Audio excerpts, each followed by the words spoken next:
and welcome to the Motivational Millennial Podcast, where we talk with inspiring members of the millennial generation who are living life with a sense of purpose and achieving their dreams. I'm Ivy LeClaire. And I'm Blake Brandis. Our motivational millennial guest today is Kalyna Miletic. As a professional certified coach and the founder of KickStart Your Work, Kalyna has supported clients through over 1,000 hours to date. She coaches individuals and groups utilizing a solutions-focused coaching approach, and her programs are delivered through online courses, live group coaching, speaking events, and one-on-one sessions online.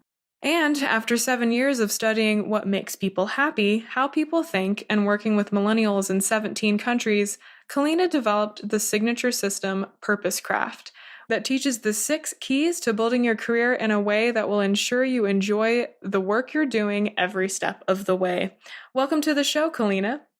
Hey, Ivy and Blake. Thank you so much for having me today. Yeah, we're really glad to have you on the show, and we'd love to hear a little bit more about what you're up to right now and what you love about it. Yeah. So that was an amazing intro, by the way. I love the sound of that. That does really encompass it well. But what I would say on top of that, my main mission right now is building a tribe of 10,000 women to support them to build lifestyle careers. So whether that's being a digital nomad or an entrepreneur, working within a bigger company, or being an artist of any kind, my sole mission is really to build that tribe of 10,000 women that I can support. So that's kind of the overarching mission that I have.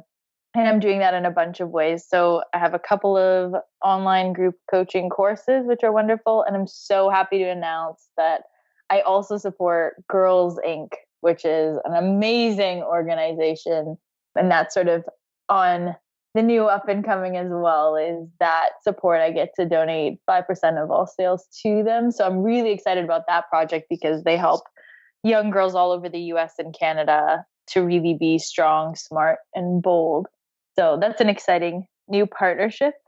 And a big other piece of what I'm up to now and what I really love about this is that I get to see the transformation of people that start in jobs that are really draining and unfulfilling, and support them to move into day-to-day where they're actually excited for Mondays. And they're building jobs around what's important and what they like doing while getting paid for it, which is always a big concern. So I'm really excited by the tribe that I'm building online, the fact that I can support people. Right now I've worked with people in 17 different countries. So it's a really worldwide global feel of a community. And I love that I'm able to support that and support women to really shine their inner light and create meaningful lifestyle careers. That is so inspiring and definitely is needed right now, because I think so many people have this desire to live a life of freedom, a life of fulfillment.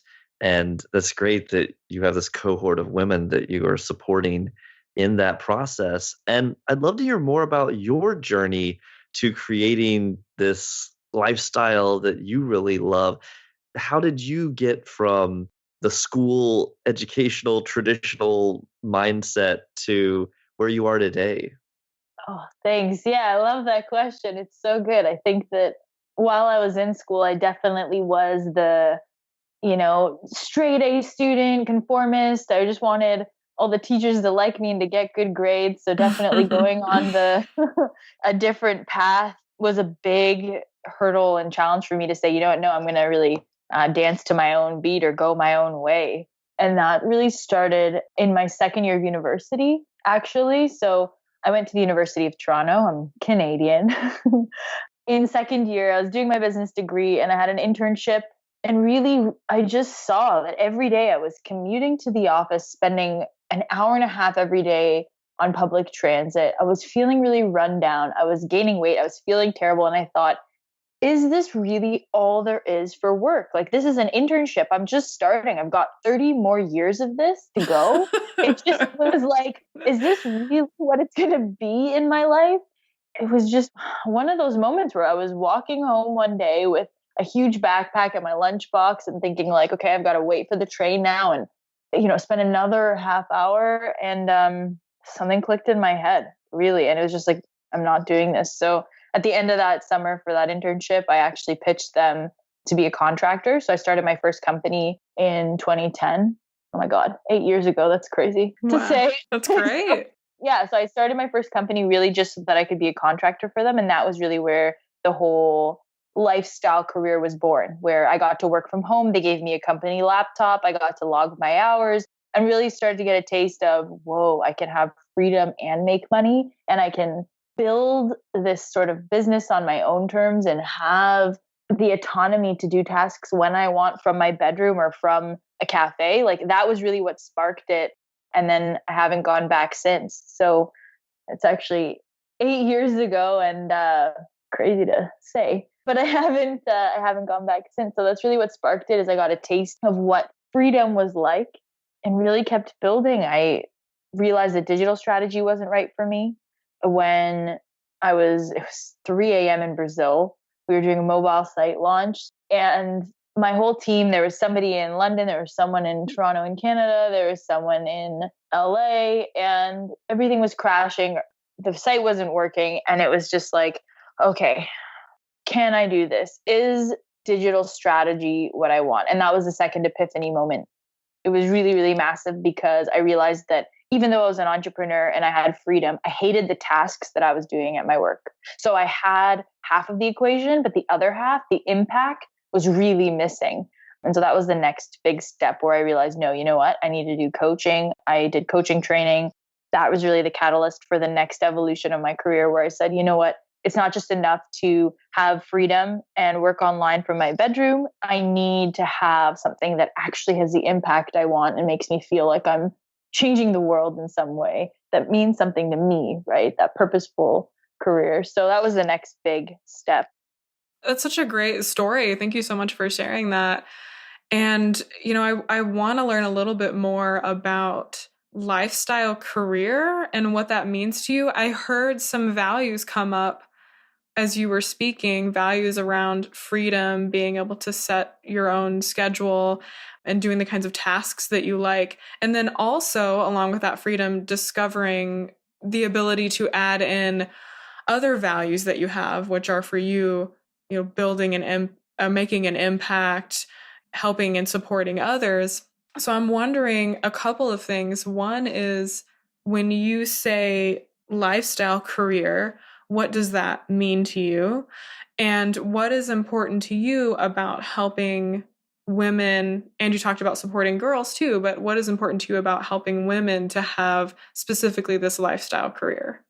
To me, what a lifestyle career means is really individualistic, but that idea of freedom and autonomy is what would come to play the most. So you have the control. The idea of a lifestyle career is that your lifestyle or your life, the stuff you do outside of work, coincides really well with what you're doing to make money. Like, to me, work is that thing that's making you money, but it doesn't have to be the traditional thing that a lot of us think. And I think now more than ever, we're moving into all kinds of different ways to support ourselves online using tech, right? But just also with different means of bartering. I think it's a really cool time. And lifestyle career to me means doing something with most of your time that's fulfilling and supports the lifestyle you want. Do you want to go to a yoga class? Do you want to be able to take every Friday off? Do you want to spend your afternoons doing art or with your kids, or whatever the case may be?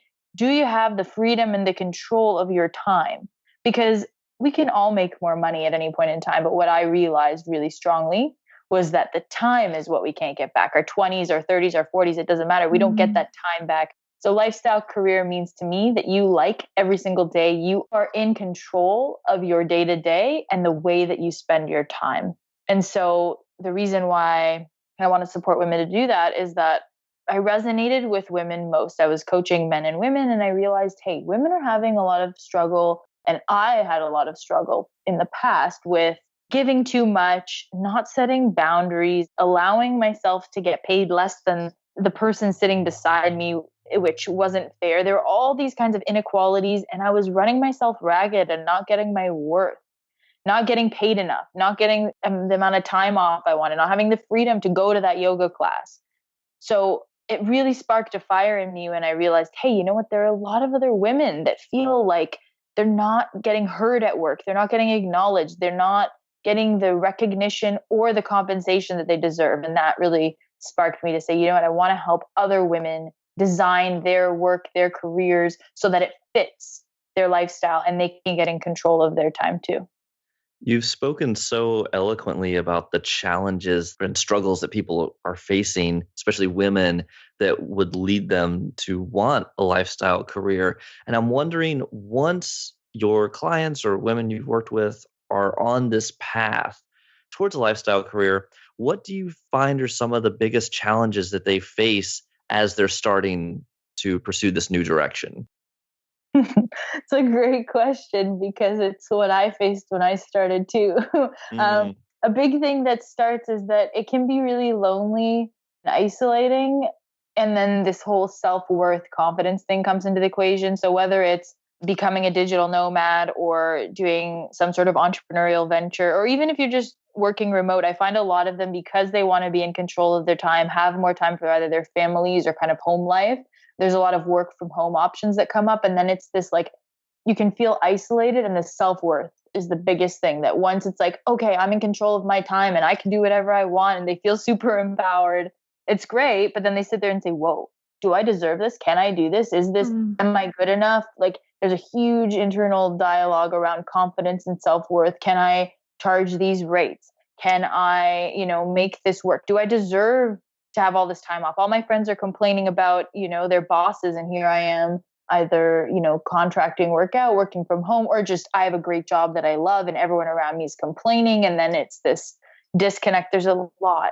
The biggest thing I'd say is that self-worth confidence thing that's really an everyday challenge to navigate. So once they've made that leap and decision, hey, I'm going to get in control of my time. I'm going to build a lifestyle career where I can do what I want to do and when I want to do it, the self-worth game comes out, because there's this whole disconnect sometimes with saying, do I really deserve to enjoy this? And the answer that I overwhelmingly say is yes. And it's that reaffirmation that helps to get through that.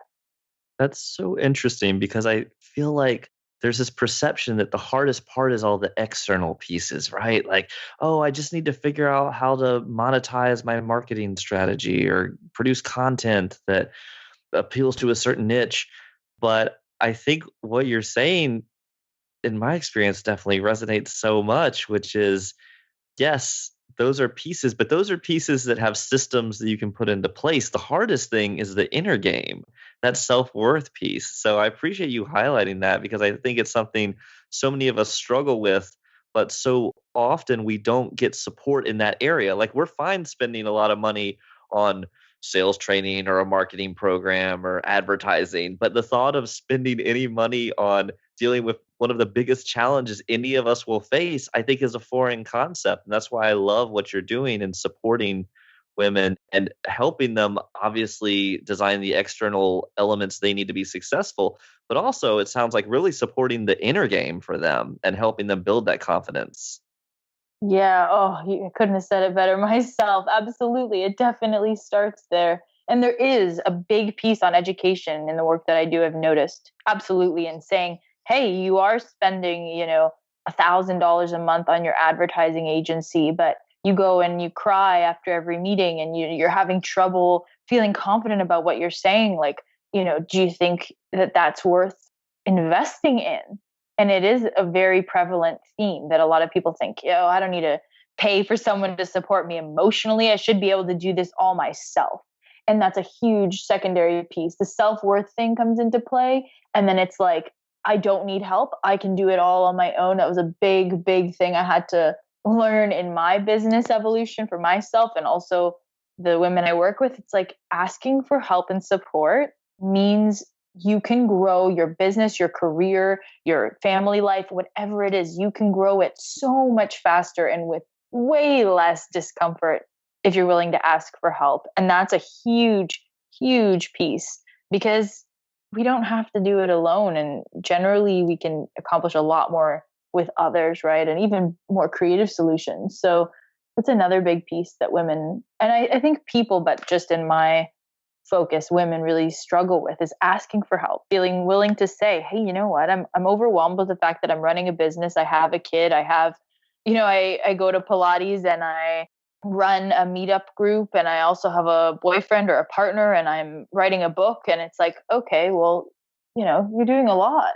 Maybe support could be a good thing. So that's a big thing, being willing to ask. Yeah, the thing that strikes me, is when you were talking initially about what lifestyle career is and looks like, I could see how that would be appealing to women in a certain way, because oftentimes in our culture, women are still expected to be the primary, like the leader in on the domestic front, even if they're working 40 to 60 hours a week with their partner. So they're asked to do having a career and being a full-time domestic partner, mom, all of that. And so I can see how it would be appealing, because it's like, okay, like if I'm working for myself, then I can create a structure and, time frames and all of this in my life where I'm able to honor and more easily balance all of these areas in my life. So that was where I was first thinking.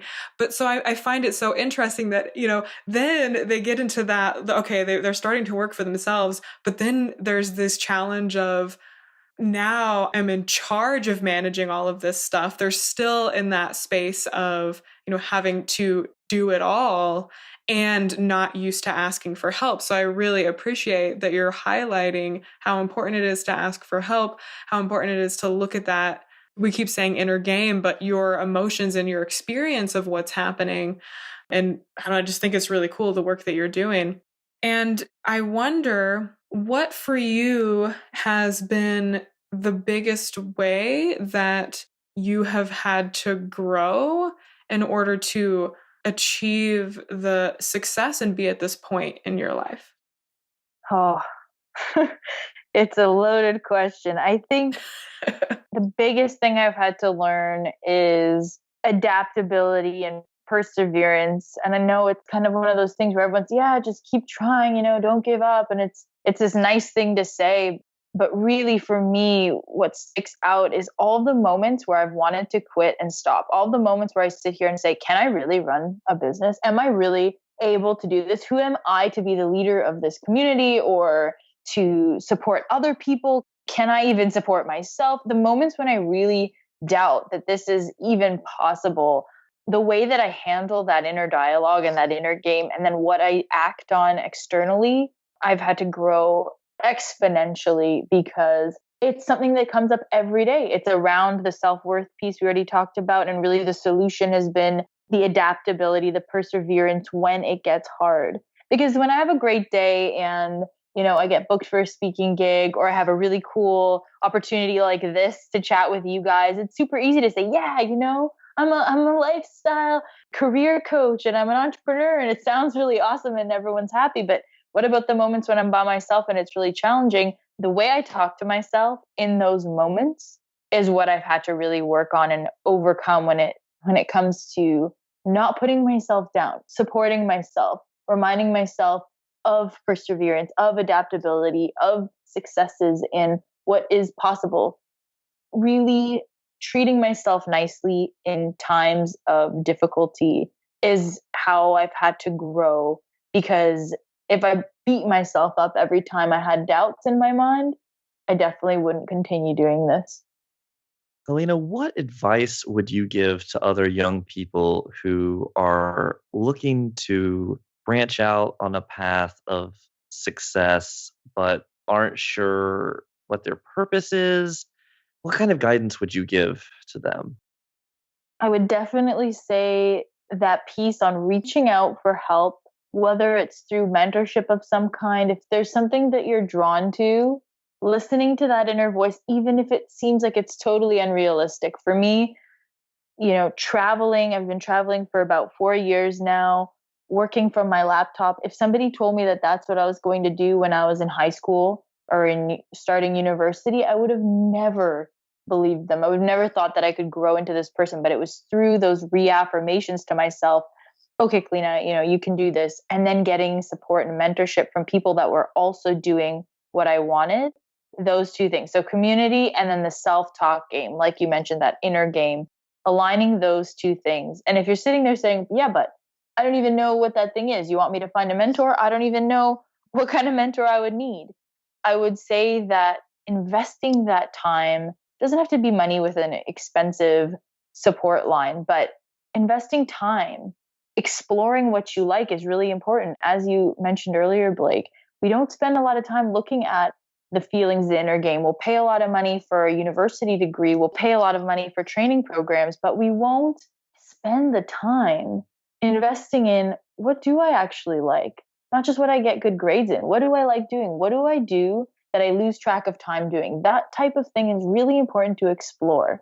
We invest a ton of time in Instagram, Facebook, and getting likes, but we rarely spend time with ourselves. So that would be the first thing to do, I think, if you're sitting there saying, okay, I can get a mentor and I can get support, but I don't even know where to start. I would spend some time alone and be willing to be comfortable with that. I think a lot of us struggle with alone time and being with ourselves. That's a great reminder. And you're right. As you were saying that, I was thinking, oh man, I totally do that too.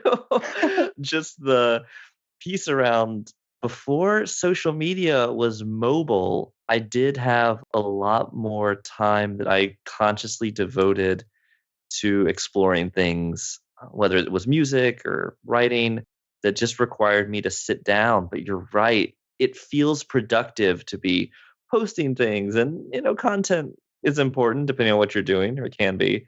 But wow, what a great reminder. And that it seems so obvious in one sense, but I think it is so crucial because there's this antsiness is the word that came to mind.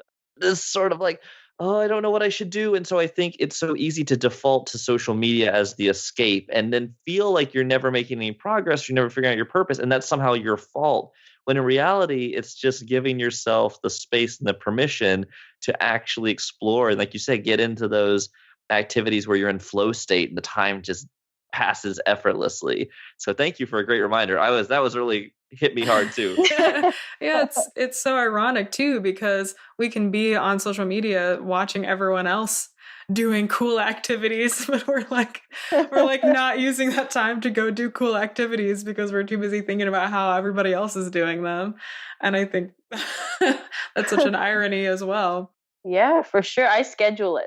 Like I'll actually schedule within my day where like seriously airplane mode, shut it off, journal, writing, getting off of the tech is so I schedule that time. And the first 10 minutes of it, I feel so awkward.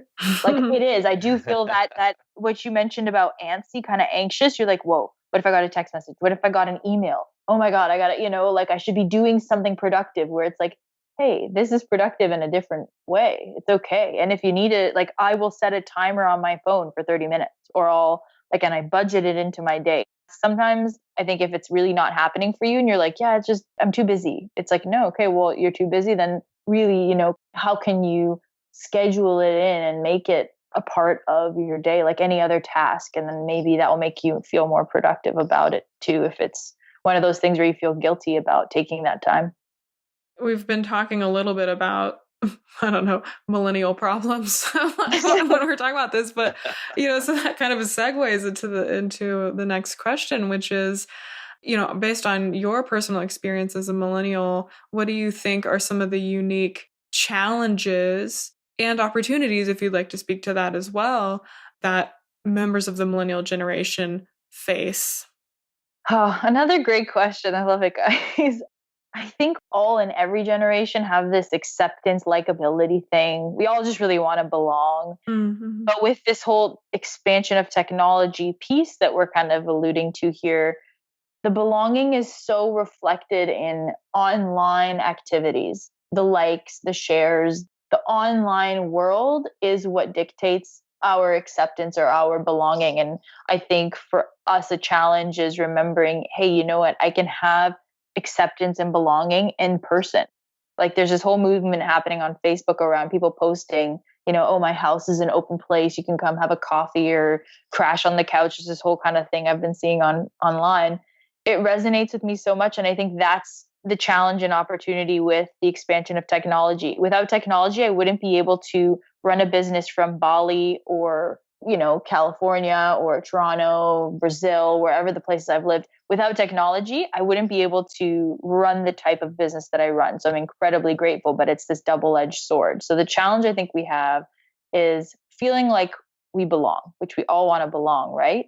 But it's like social media dictates that. So we better post all the cool things we're doing online so we get likes and we get comments online. So there's evidence. Oh yeah, I'm accepted. I belong. I'm doing cool stuff. And there's an affirmation. I think that's a big challenge we have because, hey, you can go and do something super cool, not post it online, and you still did something super cool. Yeah. Still, can be a part of the community, right? And it doesn't need to be an online community. And I'm somebody that's building an online community. I love it. I think there's so much merit in having, connections with people all over the world. I love social media. I think it's great. But again, that balance of, okay, well, I can also have community right here around me and in person and remembering to disconnect. I think our generation is dealing with that so strongly, whereas our parents, they're not as hyper connected. My mom will go and get home from work and she'll leave her phone and we'll, if I go over there, we'll hang out together. And it's like, she won't check her phone the entire time we're together. And I'm like, whoa, are you kidding me? What are you doing? You're missing all sorts of stuff. Their generation is so okay with unplugging for the weekend or unplugging for, a couple days. Whereas for us, it's like, oh my God, but what if I miss something? What if somebody sends me an email? What if I get some kind of Instagram message or whatever? It's like, I think we struggle a lot with that hyper connectivity with tech. Yeah, I was laughing so much when you were talking about how you can have a cool experience and you don't have to post about it, but you still have that cool experience, because I definitely find myself when I'm experiencing something cool, like a part of my brain is like, how can I take a good picture of this? Or what would I caption the photo with? And half the time, or more than half the time, I don't actually post anything because, I'm consciously trying to be like, okay, let's just enjoy this moment.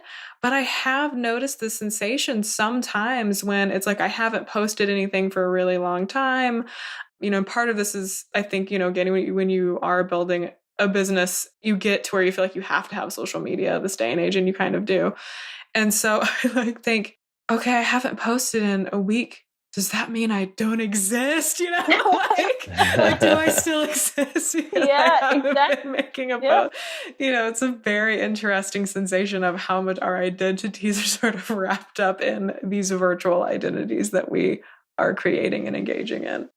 They are. And the one thing I would just say to that is the whole piece on vulnerability too. I did a challenge for 30 days where I shared every single day on social media. And I realized that it's also this select, what you said, this online person that we are. It's a select stuff. We get to filter and curate the content and moderate it and be whoever we want to be. We don't have to show the hard moments. We don't have to show the vulnerable moments or the ones where we're not looking great or feeling great. It's that picture perfect angle. And I think growing up with that too for our generation is so challenging, because it's like, what if, it's a day where my hair's up and I feel crappy and I have my period and I don't feel like doing anything? Can I share that online? And throughout the challenge I did, I realized that, yeah, I can, and I'll be embraced and loved for it. But I think we're moving to a place where social media is becoming at least more authentic. I think that's a struggle too, of being accepted and being able to show your full self, both online and offline. I think it's a big piece for our generation. That's awesome. Well, thank you so much for being such a great role model and doing that. Kalyna, thank you so much for sharing so much of your wisdom today. Would you share with our audience where they can find out more about you and your work online? Yeah, absolutely. So my name is Kalyna Miletic, and if you want to check me out, that's where I'm at on all social media.